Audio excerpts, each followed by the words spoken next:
but it's in pretty poor shape. Well, I'm gonna try to get them to let me in so I can take pictures. Hello, Commissioner Kaplan. Oh, is this not Commissioner Kaplan? Oh, it's Jane Johnson. Okay. Who is it? Close. Hi, everyone. Hello. That's Jane. It's late. Jane, can you hear us? Yeah, so this is, I need to get out of go to meeting and stick with this, huh? Yep. Yeah, we're only going to use the go-to meetings for the commissioners' meetings. Okay. Every other meeting would be through this. Oh. That must be right. Is there another call here? Yeah. Yeah. Hello. Hey, Hey, Ben. There we go. start already? Nope, we're just getting started right now. Good, I was still in a meeting with Forest County about broadband. Oh. Had a good update.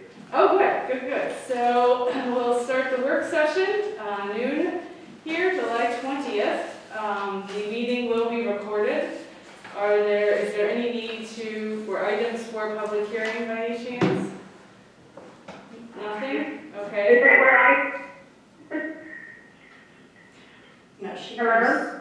Hello. would come in under just general discussion. You will come in under general discussion.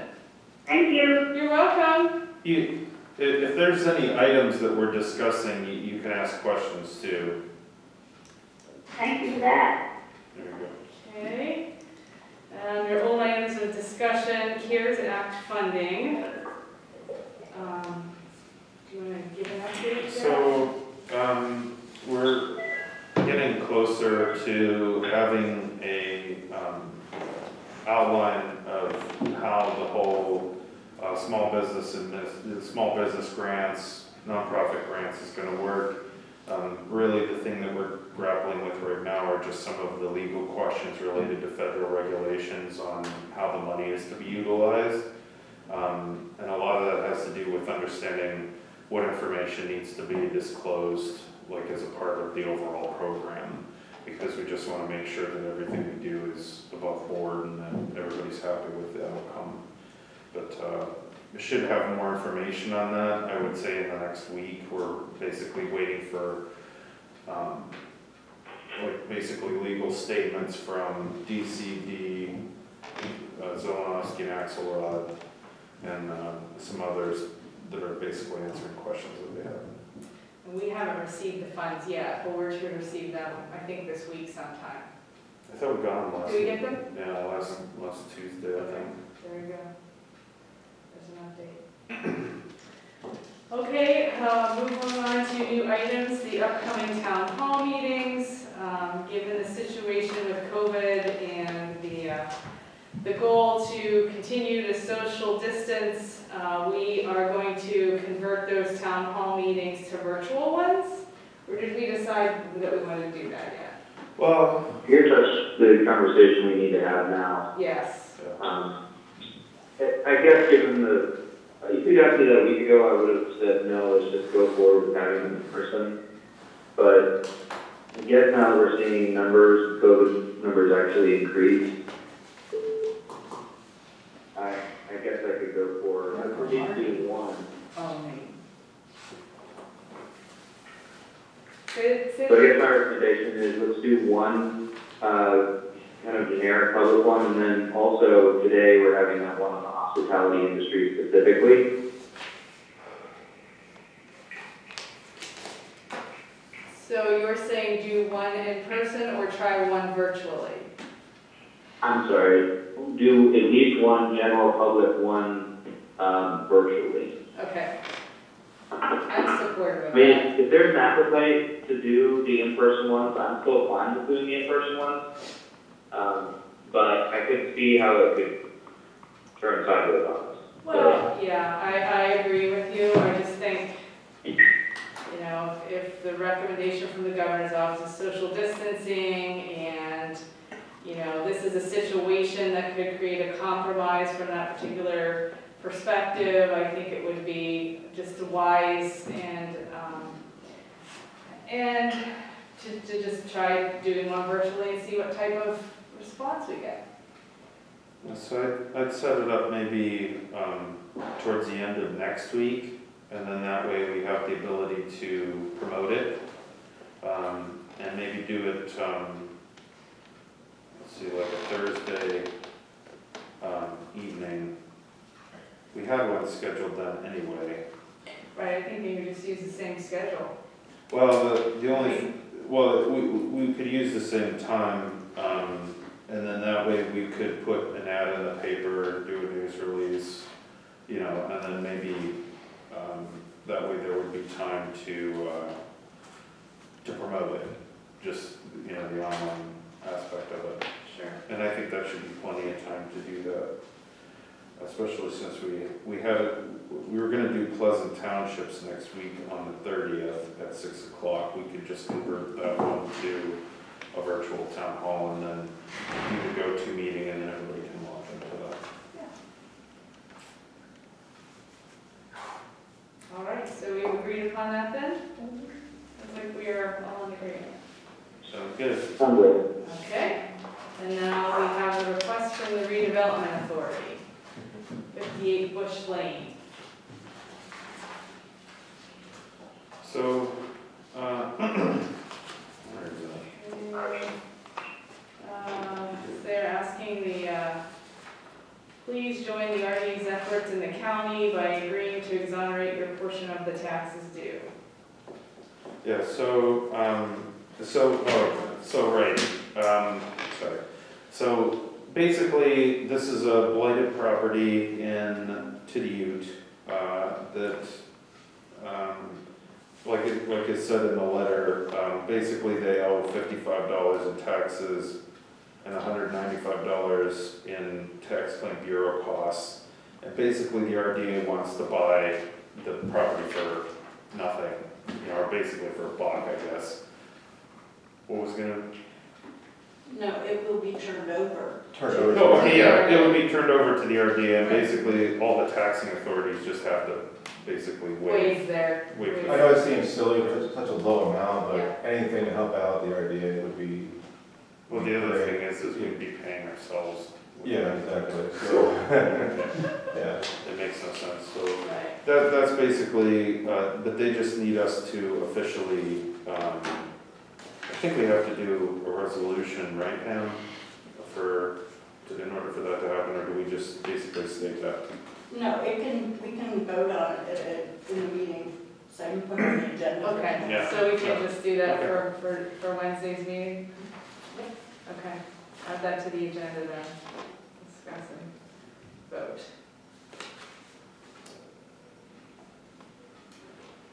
Alrighty, policies and procedures. I think we kind of, this isn't exciting from a public perspective, but Ben came up with a taxonomy that we can use, or a numbering system. I had to say it at least once. Well, the thing is, Trish, is I'm frankly surprised that you stole the opportunity from Ben to use the word taxonomy in a sentence.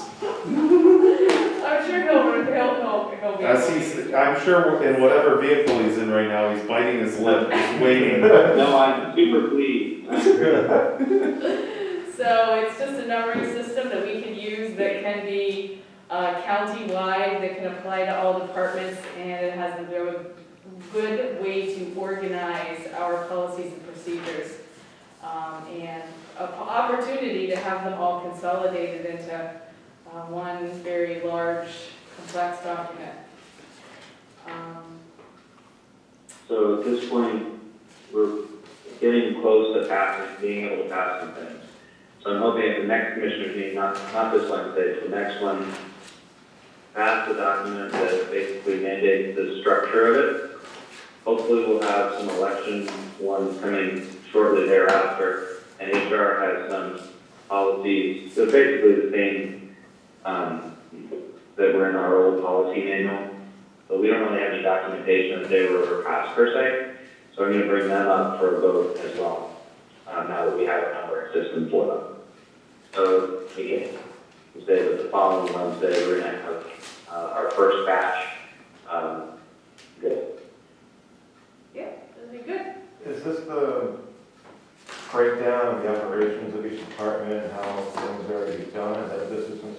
piece of it is yes, that, yeah, piece is that. Is there a certain timeline that has to be completed? I'm a little concerned about that because of how complex Sure, tax claim and the law and how that change, like, sure. that's going to be a very involved I document for think- a tax claim. I mean, I think we have kind of the structure that we want to share with each department, Yeah. and they can see how that it would apply to them then. Yeah. I mean, is there like a timeline, so if you were given that project, are you expected a month, 2 months? It's going to be over the course of the next few months. next I few know. months? I mean, I know that everybody can't just comply all at once, so it's, you know. I mean, we figured it would take you a week though. No, it's going to take, Let's do a little. It's gonna take a while. You're saying like very large whites of Phil's eyes right now. Yeah. So Friday's too soon. I'm more presently, so when your downtime happens, which is what, October, November, and yeah, January, yeah, around there. why don't we get together and work on it then? Yeah, that's, yeah. Yeah, I don't think anybody's expected to have some finite, detailed document in a month. I mean, I think everybody acknowledges that this is gonna be like an ongoing thing. So, Right. there's one exception, and that's elections. Yeah. And there's some Right. HR things that are occurring. Yep, and HR. Yeah, there's so many particulars with, well, I'm sure with every other office, I'm sure there's stuff too, but I'm just going over my head and, yeah, all right. Needs to be passed quickly. So Phil, I would say before your sale next, May, Yes, would be a great time to have all of this completely done, so that, it's gonna be an people are interesting winter project. policies and such related to it, we're ready to go. There you go, interesting winter project. All right, then we're moving into projects. I guess, of course, the broadband task force can probably come under the projects agenda items. I hear. Excuse me, Ben? Well, I have an update on that. So in addition to what, you and I had spoken about earlier last week, so I just met with the Forest County Commissioners, Venango County Commissioners, and consultants with the Northwest Commission, and they're knocking up a scope of work, or a portion of CARES funds to cover that planning phase. So they found the consultants that they need and they recommend, and taking their vertical asset study, and it's specific to Warren County, so they know where all the towers basically are in the eye in the county already, and they're trying to overlay it with data they already have related to areas that are completely underserved, and they'll be supplementing that data with what they've learned from the school districts. So it should be a pretty good report, and then it will literally say, you need a mesh network, blah, blah, blah, to serve, these 10 houses, Cherry or whatever. So they'll be giving me the estimate, hopefully in the next week. So I believe at the next commissioner meeting, we would actually be able to vote on a real proposal to use some CARES money to get that plan done. That specifically shows in partnership with all the current providers, the future providers, et cetera, how we actually can get broadband to the rural areas. So this will kind of be a Forest, Venango, and Warren County joint action. It'll be through the Northwest Commission, but the focus will be all of Forest, all of Warren, some of Crawford, some of Mercer, I believe. Okay. Venango wouldn't be involved? I'm sorry, almost all of Venango, yeah. Okay. Yeah, if you're gonna go to Mercer, you might as well go to Venango. Yeah. Yeah, I'm sorry, they were in the room, they just slipped my mind. In fact, Chip was walking by. It's good. Yeah, so we'll have our broadband task force meeting, I believe it's next Monday. So just a reminder for that. Next item on the agenda, upcoming commissioner meeting review, July 22nd, 2020. Looks like we have a number of items under the public hearing category. Can I give a quick update first? Yeah, sure. This is really CARES funding related, but it's also something that has to be on the agenda for this Wednesday. We had talked in previous commissioner meetings, or at least work sessions, about the need for a countywide dispatch system, the cell phone app, which is I'm responding. It also has a scheduling feature so that the departments that are starting to work together can actually schedule their time on, time off kind of thing. And I believe that it is CARES Act eligible, since one of the major problems that we had going into the COVID-19 crisis was the fact that so many of our EMTs were doctor ordered not to respond to calls, which really decreased our availability of basic life support units. So I've negotiated with I'm responding and just sent it over to Attorney Schmidt this morning via for Bandit.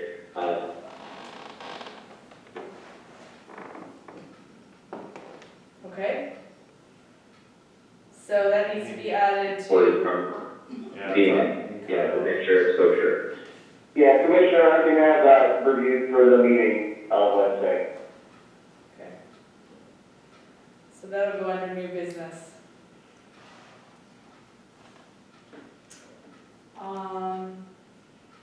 Anything else as it relates to either the public hearing that needs to be added to the agenda or the Warren County Commissioners meeting, with the exception of the contract that Ben referenced? Do we need to discuss at all any of the lawsuit with Trump and the additional information that was circulated by Attorney Schmidt this morning? We can, if the commissioners request an update, I can certainly provide one. Okay, I think that we should probably do that. May I ask about the information that was forwarded to you all? This is Jane. Nathaniel, you could probably speak to that best. Yeah, Jane, what question or which information are you referring to? Oh.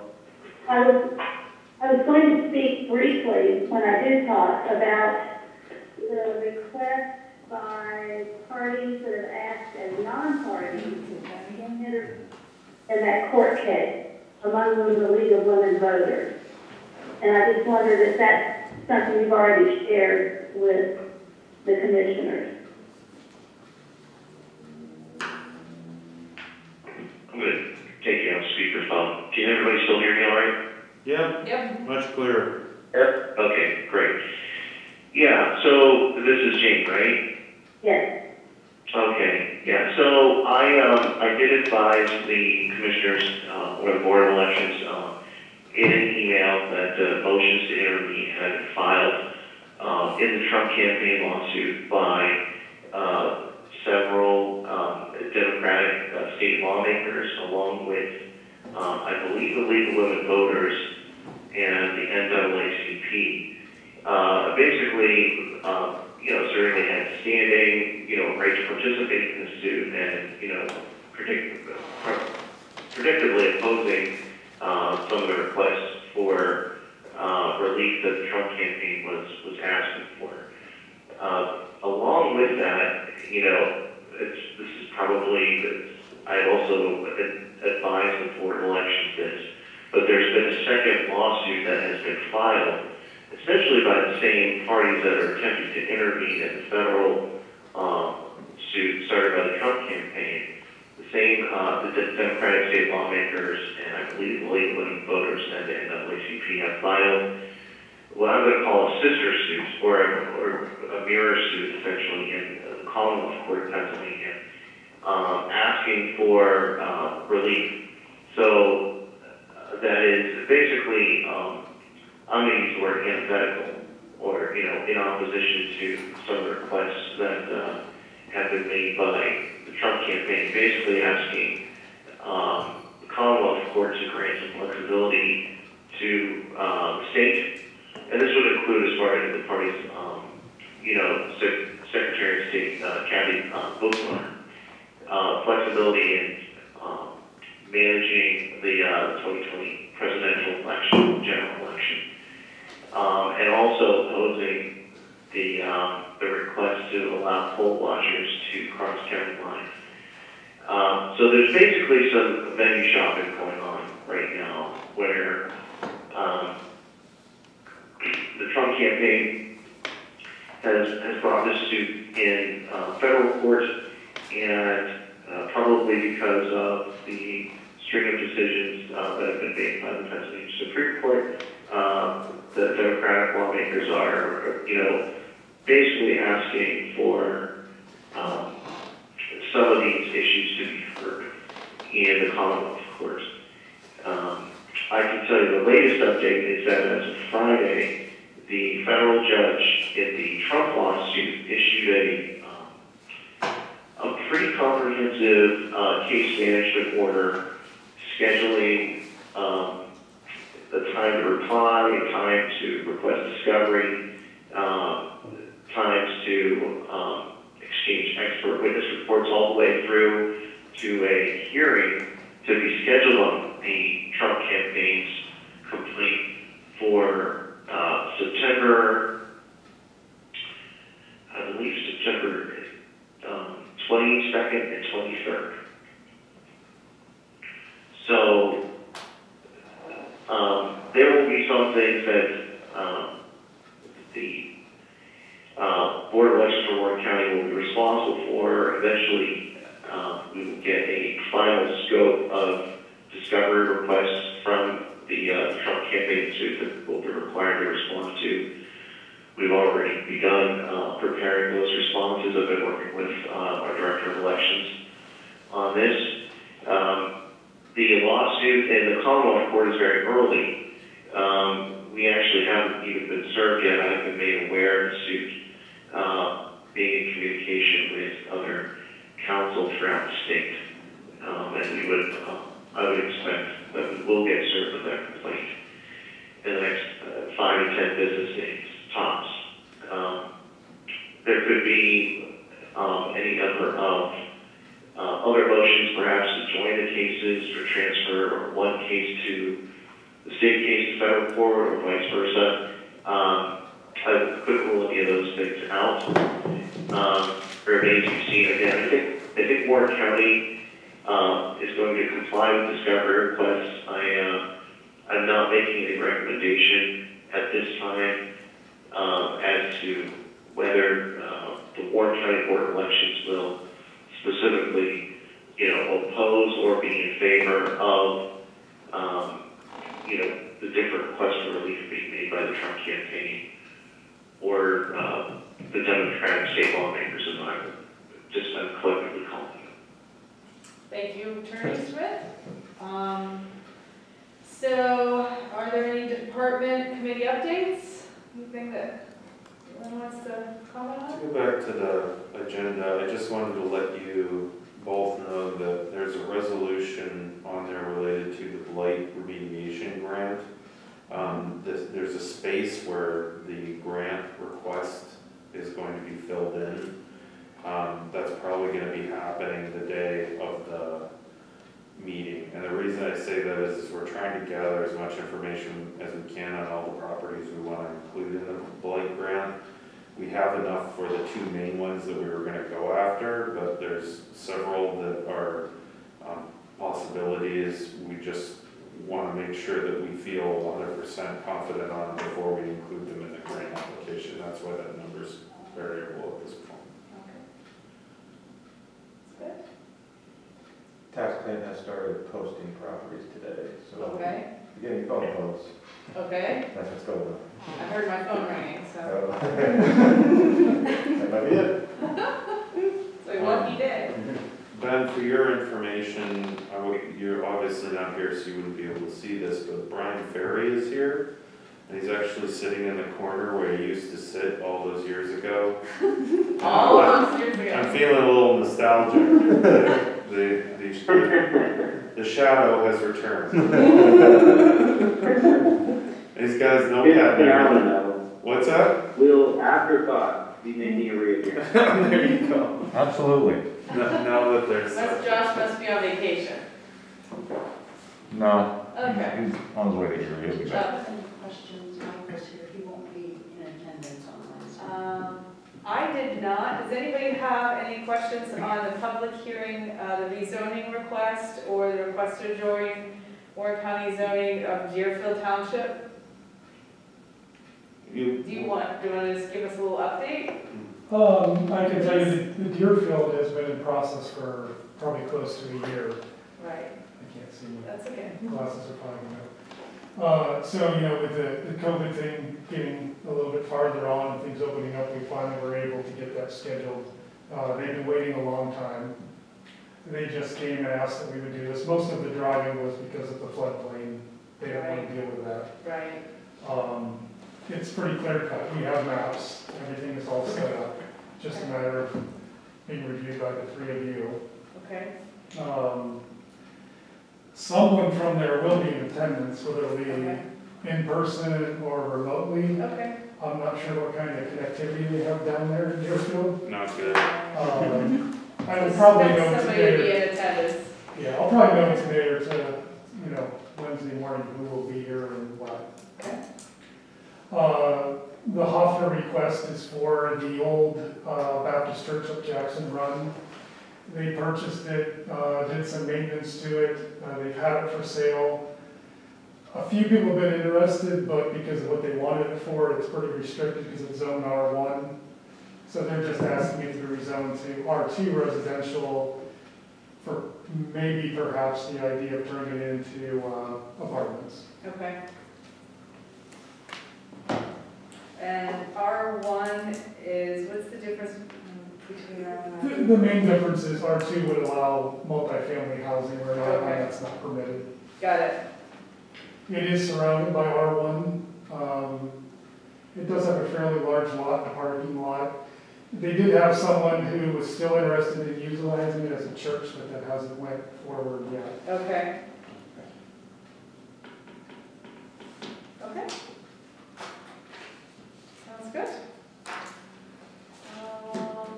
Commissioner schedule. I'll be here in and Yeah, out I'll be this here. week. Yeah, the next for me is that I have the TCAP training starting tonight, so I'm en route to Harrisburg, and we'll be gone Tuesday, Wednesday, Thursday. Oh, That's good. that's all to say, we'll be available. We're always available. Any general discussion? I guess, Jean, did we answer your item? Did you say, this is Jane, did you say my name? Yes, I did. Okay, could I, not in one area, and then I had a little bit to add in another. So is this okay for me to talk now? Sure. Thank you. And first I want to thank Ben for helping me speak with Joni Smitley, the nurse that you contracted with for COVID-19 purposes. She's very impressive, positive, frank, knowledgeable, and my goodness, her on-the-ground experience is broad, and it was very interesting to talk with her. So forgive me if I'm asking for something that has occurred recently that I'm not aware of, but I do ask that you as the commissioners, unless you've recently spoken with her, that as a group you talk with her about recommendations for encouraging this county to follow the best health practices to help slow this COVID-19 spread. She has ideas. At the end of our conversation, I asked her, which is it mask and keep distance, or just one or the other is sufficient? And I do encourage you to talk with her, discuss marketing ideas, and ask that question of her because it's an interesting answer. And she does have ideas for appealing to people's better natures with things like masking and maintaining distance. And I just wanted to say, I keep asking that you, maybe if you can do it, send some of the CARES funding for marketing and for promoting, and I'd love to see a banner stretched across Market Street near the courthouse. It says, "Welcome to Warren County, a county that masks, keeps distance, and hands clean." Plus some other signs of that. And I do hope that very soon you're able to be part of hiring a regional health director, or if that can't happen sooner, and you can contract with Erie for some of those services, please do so.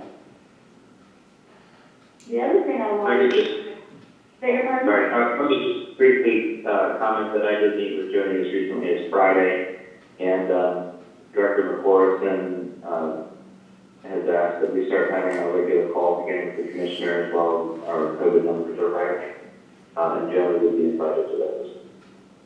Okay, great. And I was actually trying to reach him on Friday to ask, and I encourage you all, anytime you give out advisories, to please date them, because there was one that came from, I forget, what's his title? And the Director of Public Safety. Yes, the Public Safety Office, I guess, that wasn't dated, and I'm trying to find out was I looking at their most recent missive. And the same happened with the State Department of Health. I found, I think it came from the WCBI statement that mentioned, do not be in groups larger than 10. Everything else about the page was very helpful, and almost the last item was that, and I thought, oh boy, this is outdated. What else might be outdated on this? But getting through to somebody at the State Department of Health, of course, is wishful thinking. So good to hear about Joni participating with you all more recently. The other thing that I'm trying to keep straight, I was going to ask before Attorney Schmidt spoke about the issue of the Trump campaign lawsuit. Anytime there's a fork in the road, that either in your role as election directors or in your role as commissioners, if there's somewhere that you can go forward with asking for the ability to facilitate even more than we can do now and promote the right to vote and the ease of access to voting for everyone, but especially now that I'm among the elderly, my group and the medically vulnerable. And for instance, it would be nice to have more drop-off voting boxes and some curbside assistance. Somebody told me of their experience driving up to the courthouse with a spouse who entered that side door to drop off both of their ballots.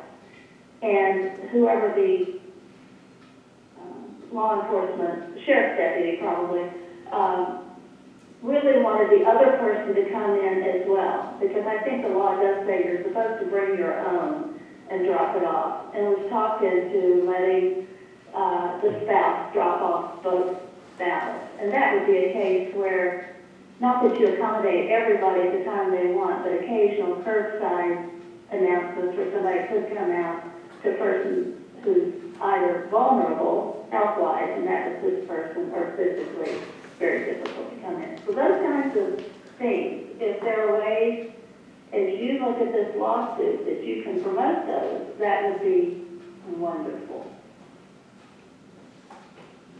The other question that I had, Jane Schmidt mentioned there's a sister lawsuit with the League of Women Voters, not just their request to be added to the motion to intervene in the original court suit. I wasn't aware of that, so now I'll start searching for that information, but I did read where the Democrats have brought a court case in the Commonwealth Court. That's the same? That's the same thing. Yes. Okay. And that's it. Thank you all. Okay. All right. Any other general discussion? Just very quick to respond to what Jane said. Probably what's going to happen is we're not going to be able to even put the box out at a single point of entry, and a lot of that has to do with the lawsuit and the fact that people have to bring their own ballots in. we may be more restricted as far as our ability to receive them. I mean, and that being said, even in the current state, you can call, email, mail, to request a mail-in ballot, and certainly we'll do everything we can to promote that. That's probably the easiest way if you're medically challenged in order to get your ballot in. And I say that because one of the items brought up in the lawsuit was there were counties in the state that had a truck that was driving around and they were collecting ballots. And that's probably, or that is going to be a major issue. So I just wanted to state that just so that you knew that that's kind of a concern, just generally. Thank you for sharing that. Is this Attorney Schmidt or Jeff? It's Jeff. Okay. Thank you. All right, any other general discussion? I don't believe we had a need for an executive. A couple quick things. Sure, go ahead, Ben. Yeah, this was CARES Act, again, I think it was finished. So I've been working through the municipal requests and the fire department. And, I've got my paper quotes. Okay, so, but some things are really burning up though. Some of the big things I want to mention, besides the problem I am responding at, is that, first of all, DCAS has some pros and cons of having a local Department of Health, a county Department of Health. So I understand to put that on our calendars, which I believe she did. And that would be really beneficial. Also got a quote coming from a couple different vendors to help assist us in starting it. I also have a vendor that's going to provide us a quote to update our continuity of government operations plan. I anticipate that to be pretty modest, but it's something we haven't really actually overhauled in years, and there's quite a bit that needs to be updated. I also have a quote coming on the ambulance authority, and I'll be circulating to you a list of things that the Department of Public Safety has come up with that are an actual for us to give to fire department, those UV wands and EMS jumpsuits that are like Tyvek and that sort of thing. And the last thing is I've been working with Zach to come up with a separate proposal to help, particularly the city, but also the county to some degree, develop a financial recovery plan based on projected revenues. It's especially more impactful to the city because of EIP and LSP, but it could have impact on the county's property tax as well. So just wanted to give you that update that I'm plugging away on care stuff and good head there. Great, sounds good. Anything for you, Jeff? No, I just, there were one or two proposals that I had mentioned when we first started talking about the CARES Act, and I'm trying to flesh them out so that I can get them to you to look at, ones related to marketing and promotion. But other than that, I don't really have anything else to discuss. Okay, all right. Well, I guess with that, no items for executive session, I believe we can adjourn. Jill, let's see, we're tracking the Townhall at 1, so I guess we'll back to that. Okay. Yeah. Bye-bye, Ben. Bye, everyone. All right, thank you.